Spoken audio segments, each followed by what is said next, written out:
Day, and that means plants and garden expert Craig Hignight is joining us live to answer all of your burning questions. Well, burning that is. So we actually don't have a question yet. So really, what do you want to talk about? Come on, kids. Tuning on in. Yeah, I had a question coming here. Hey, there you go. When I was getting your donuts, the guy at the donut shop asked, "Will a yucca survive that he brought from Kansas?" I said, "Don't worry. Those things are weeds.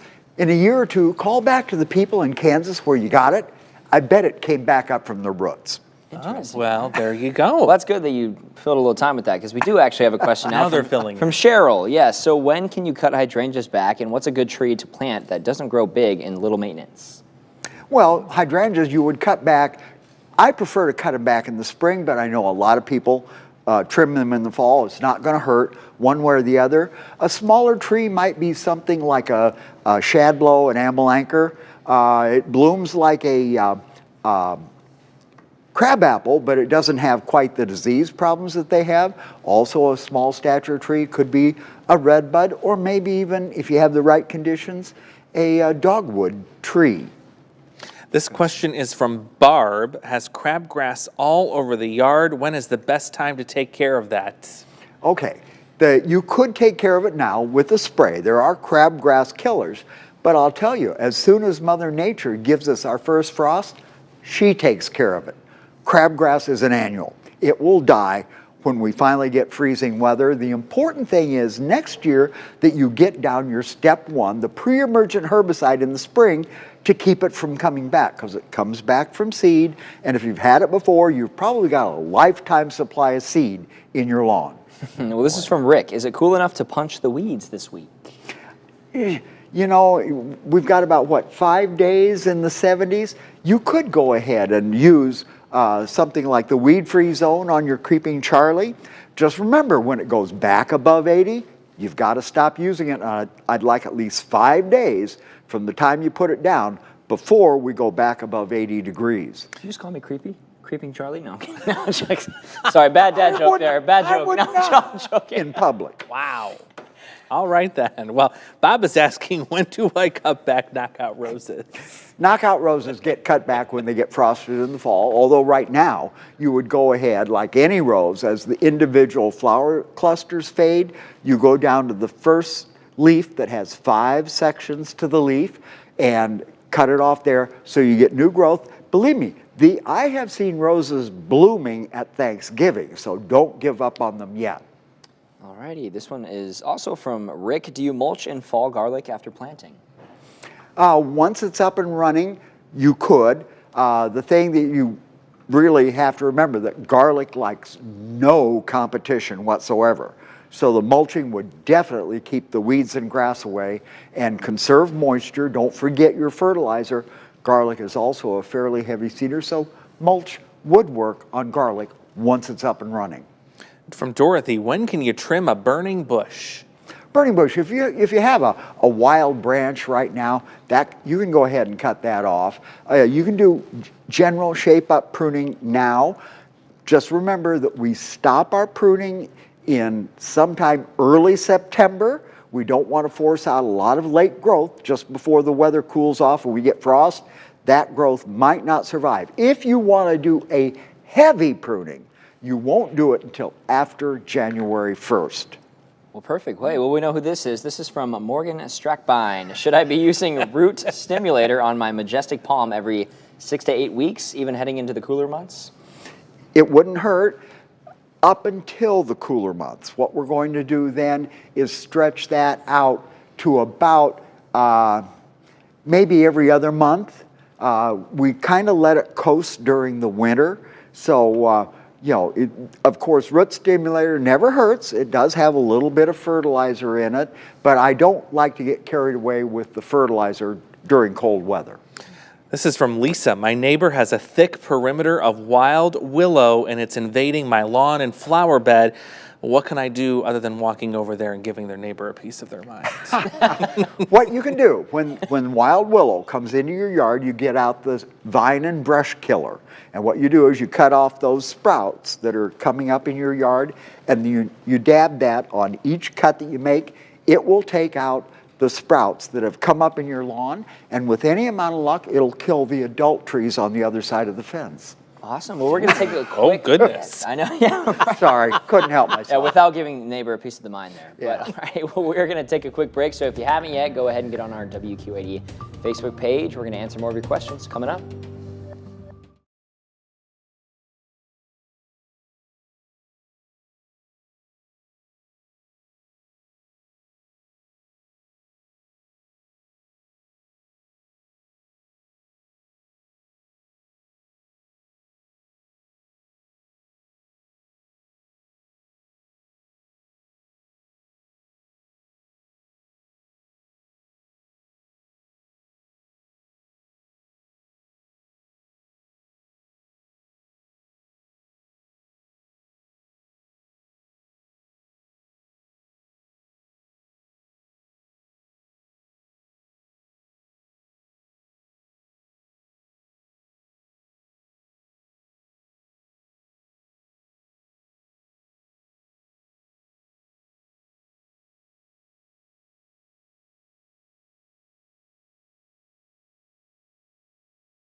GMQC at 11. It is Wednesday. That means our plant and garden expert, Craig Hignight, joining us in the studio to answer your questions. And we left off with Derek. Says he has a lot of bare spots from where I had stumps ground over a year ago. We planted grass seed last year. When can I expect the grass to really take? And when should I put more seed down? Well, you'll put more seed down, let's see, we're August 1st, in about a month. What you'll do is you'll kind of, if this is a fairly good-sized area, you need to rake it out. That new grass seed has to touch the soil when it's put down. Rake it in lightly. Go ahead and maybe lightly dust it with straw to go ahead and keep the birds from getting at it. And remember, once it's in the ground, once it's wet the first time, it's alive and growing. You don't dare let it dry out again. But after the 1st of September, it should cool down, and hopefully we'll get some fall rains to help with the water bill. Okay. Well, this one's actually from one of our directors, Brandy. How do I get my African violet to bloom, seeing lots of new leaves, but it never flowers? Okay, African violets bloom in what we call flushes. They'll flush a set of blooms, and then it takes about anywhere from 4 to 6 weeks before those blooms come back. What you have to do is make sure that you're staying on top of your water, never letting it get too dry. Keep the fertilizer, use the fertilizer that you're using according to the directions on the label, and then keep it warm. African violets are a true heat lover, so they need as much warmth as you can give them in the modern home. That's why they did so well for Grandma, because she kept the house at 85 degrees. Oh, yes. Baby. My grandma was definitely the same way. This is from Chrissy. How often do you water a scarlet star? Scarlet star, you know, I don't know exactly what you're talking about there, but it's like any other plant. Make sure that you let it dry out moderately. If I had my moisture meter, I'd tell you you'd take it down to 2. Takes all the guesswork out of watering, and always drain the excess that comes out the bottom. Never let water soak up from the bottom of a plant. All righty. Well, when do you cut back on black-eyed Susans?